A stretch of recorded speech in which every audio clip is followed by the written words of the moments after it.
Fala pessoal, tudo bom? Canal Amor e Paz de volta com vocês aqui, gravando esse vídeo bacana aqui que a gente vai falar hoje sobre o dízimo, tá? Primeiramente quero agradecer o meu irmão Vitor por ter pedido, né? Ele fez uma solicitação, ele é um seguidor aqui do canal e ele me fez uma série de perguntas com relação ao dízimo, se era obrigado, se não era, e se ele vendesse um carro, uma casa, ele tinha que pagar 10% para a igreja, se não tinha. E ele me fez uma série de questionamentos e eu decidi fazer aqui um vídeo sobre essa questão, né, relacionada ao dízimo, tá? Vamos lá. Gente, o dízimo surge diante da Bíblia no Antigo Testamento com Moisés. Moisés testifica que o povo de Israel, né, os levitas, o povo de Israel, é obrigado a pagar 10% para manter o templo de Deus ativo e vivo. E esses levitas foram os que levantaram e edificaram o templo do Senhor. Então, eles não têm profissão, eles não têm trabalho. O trabalho deles é cuidar do templo do Senhor. Então, por isso, é taxado aí o povo de Israel em 10% de tudo que produz, de tudo que vende, de tudo que arrecada em moedas, em ouro ou em prata, para poder manter e edificar o templo do Senhor. Bom, qual era o objetivo desse dízimo que era dado lá antes, né, de Jesus, lá no Antigo Testamento? O objetivo era para cuidar do templo de Deus, ajudar os pobres e manter o templo. Como eu falei aqui, nada disso está diferente do que a gente vê hoje, né? Muitos pastores, padres, né, e líderes aí espíritas dizem que realmente esse dinheiro que é pago é para pagar uma conta de luz, pagar uma conta de água, um aluguel da igreja, do templo, seja lá o que for, tá? A fundamentação realmente é essa até os dias de hoje. Mas até que ponto esse dízimo é obrigatório ou não, tá? Vamos lá. Se você é cristão, a sua religião é cristã, e você vê que a sua religião, a sua igreja, seja ela qual for, ela está alicerçada nos mandamentos de Deus e pautada, tá, nas leis de Moisés, onde ele diz que o dízimo é obrigado a ser pago, 10% de tudo aquilo que você comercializou, aí não tem jeito, é o que está na Bíblia. Agora, aí vai o bom senso do homem, né? Será que a igreja precisa exigir tudo isso de todos os irmãos, seja ele qual for? Aí é uma situação que a gente vai falar daqui a pouco, tá? Porque existem duas histórias. A história do Antigo Testamento com relação ao dízimo e a história do Novo Testamento com relação ao dízimo, tá? E agora a gente vai para o Novo Testamento, depois de Cristo. Após Cristo, Cristo determina, e ele não fala que o dízimo é obrigatório. Olha o que Cristo fala com relação ao dízimo, tá? Trazer os dízimos à casa dos tesouros, tá? Aí no Novo Testamento, na verdade eu falei até errado aqui. Trazer os dízimos à casa dos tesouros é Malaquias 3:10, referente ao Antigo Testamento, tá? Referente ao Novo Testamento, né? Jesus não impõe o dízimo, como eu disse a vocês. Ele diz que o dízimo é voluntário, né? Você tem que dar o dízimo se você se sentir bem, ou seja, eu estou bem, eu quero doar, eu posso doar, tá? E lá na segunda epístola aos Coríntios 9:7, tá? Diz assim: cada um contribua segundo o seu coração, não com tristeza ou por obrigação. O que está dizendo aqui depois de Cristo, né? Cristo prega que o dízimo não é obrigatório e que você doa aquilo que você quiser doar. E ele nem determina que é 10%. Ele diz, na verdade, que, olha, meu irmão, se você está se sentindo bem, quer doar, doe. Mas se você não quer doar, também não é nenhum pecado. É o que está dizendo ali, né? Segundo a Bíblia e segundo o entendimento de cada um. Cristo não crucifica o homem porque ele não dá o dízimo, porque muitas das vezes a obra do Senhor não está pautada em bens materiais, em dinheiro, em dízimo que é dado. A obra do Senhor está pautada na atitude como Cristo veio aqui na terra e deixou o seu exemplo, né?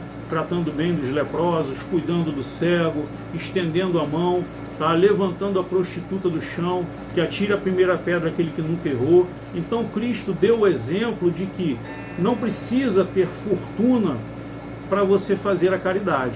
E é isso que eu falo para vocês aqui em vários vídeos meus aí, né? Então Cristo não era rico, não era afortunado, mas o pouco que ele tinha, ele dividia com o próximo. Por isso que ele diz, dê de coração, dê aquilo que você possa dar, mas não vá sacrificar a sua família para você ficar sem, porque você tem que doar o dinheiro para a obra do Senhor, porque o Senhor não precisa de dinheiro para a sua obra. A sua obra pode ser feita como foi feita com Cristo. Ou seja, eu não tenho dinheiro, mas eu tenho consciência, eu tenho sabedoria, eu tenho amor para dar, para oferecer ao próximo. Esse é o melhor dízimo que Deus pode exigir de você, meu irmão, tá? Então vamos lá. Tem muitas igrejas, eu não estou aqui para falar mal de igreja nenhuma, gente, tá? Mas tem muitas igrejas que preferem pautar, tá, a obrigação do dízimo no Antigo Testamento. E aí está lá nas leis de Moisés, que realmente você tem que doar o dízimo, 10% de tudo que você faturou, vendeu, comprou, para a igreja. Aí vem aquela vertente, Marcelo, mas esse dinheiro que eu estou doando para a igreja, ele vai para quê? Gente, já falei aqui, pagar água, luz, aluguel, demais despesas. Hoje a maioria das igrejas tem ar-condicionado, tem que comprar ar-condicionado, tem água para os fiéis, tem que oferecer às vezes um lanche, e tudo isso, esse dinheiro não surge do nada, né? Hoje, né, se tem uma regulamentação muito legal na arquidiocese, no catolicismo, em que o padre ele tem um salário, mas esse salário vem de onde? Esse salário vem da doação dos fiéis. E a Igreja Católica ela está pautada em tudo aquilo que foi depois de Cristo. A Igreja Católica ela não exige de você um 10%, ela não exige de você que você vendeu o seu carro, que você tem que doar. A Igreja Católica ela é um pouco mais flexível nesse sentido, onde o fiel doa aquilo que toca o coração dele. Às vezes o fiel doa até mais do que 10%, né?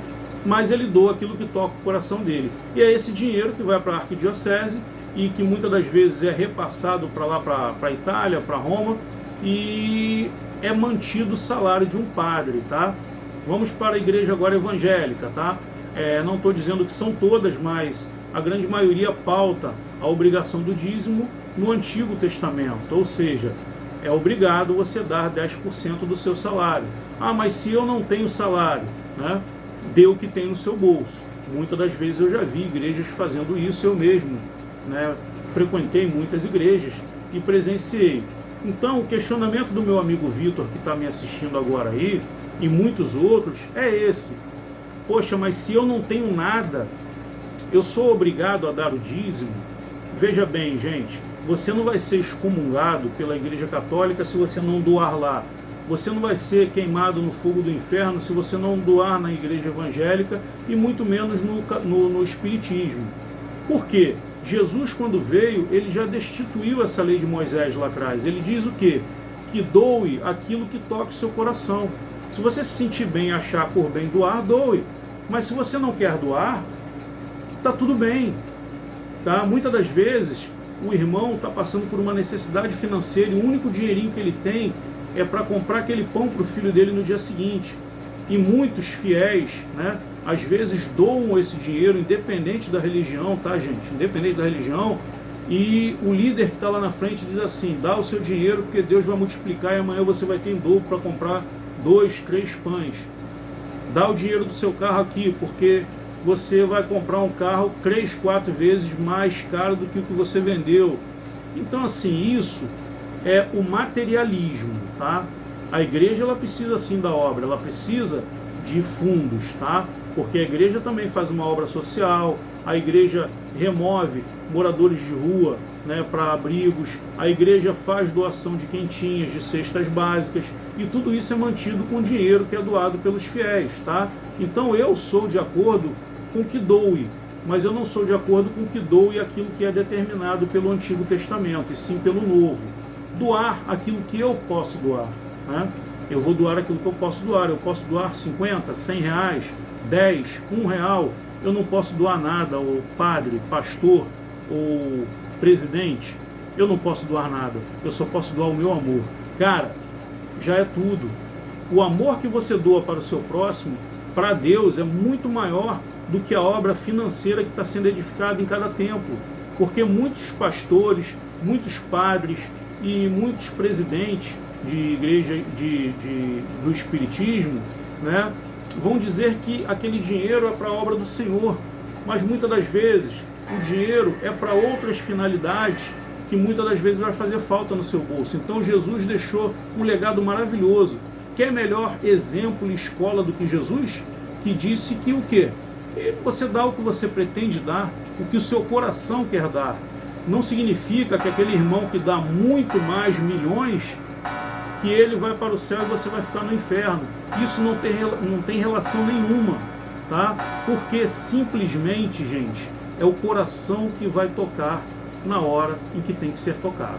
Ou seja, às vezes até um abraço, o amor que você está dando, você não tem um centavo no bolso, mas o amor que você emana e doa para o seu próximo tem mais valor para Cristo Jesus do que o dinheiro do milionário que é doado no ímpeto da vaidade, para querer mostrar que ele, eu doei para a igreja tanto, né?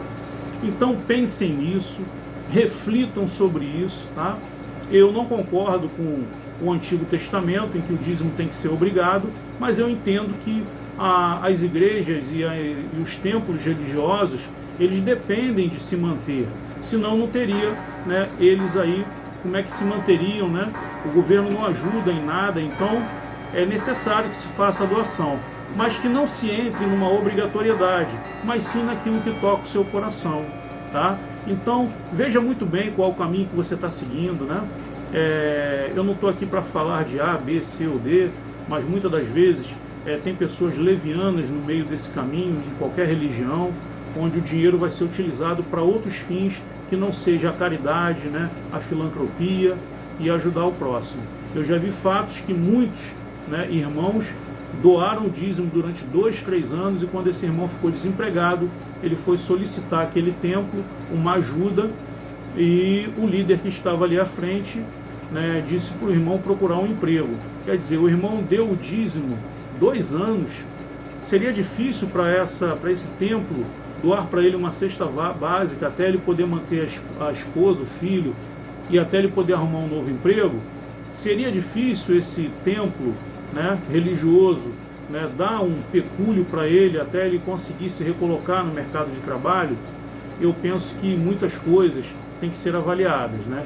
Nós não estamos aqui para julgar ninguém, mas essa é uma verdade que consta no coração de todos nós, né? Uma dúvida, na verdade, né? Todo mundo, será que esse dinheiro vai ser utilizado de forma correta? Então é isso, procure ler lá todo o cabedal lá do templo em que você frequenta, o que está sendo feito com o seu dízimo. Esse direito você tem. E tanto o pastor, o padre, quanto o líder, né, da igreja espírita, ele é obrigado a dar a vocês, né, esmiuçar com que foi gasto aquele dinheiro. Isso é obrigação, tá bom? Gente, um forte abraço para vocês. Vitor, meu irmão, eu espero ter esclarecido aí a sua dúvida, né? Porque o dízimo está relacionado ao Antigo Testamento e ao Novo Testamento, né? Jesus não obrigou, Jesus disse que pode, da maneira que você acha. Já Moisés, com as leis, né, e a transcrição das leis, ele determina que é regra. Então, tá aí. Escolha o caminho que vocês quiserem escolher, cada caminho é um caminho, tá bom? Gente, vamos para a nossa oração de encerramento e até a próxima. Senhor, obrigado por mais uma oportunidade de poder estar elevando a sua palavra aos meus irmãos, e que com a minha palavra eu possa levar aí a conformidade ao coração de cada um. Que o Senhor possa abençoar a cada um que está nos assistindo e até aqueles que não estão assistindo, que ainda não conhecem o canal, Senhor. Que o Senhor possa levar a cada família o amor e a paz, para que eles possam viver melhor entre eles. Amém. Amém, pessoal. Até a próxima, tá? Forte abraço. Abraço, Vitor.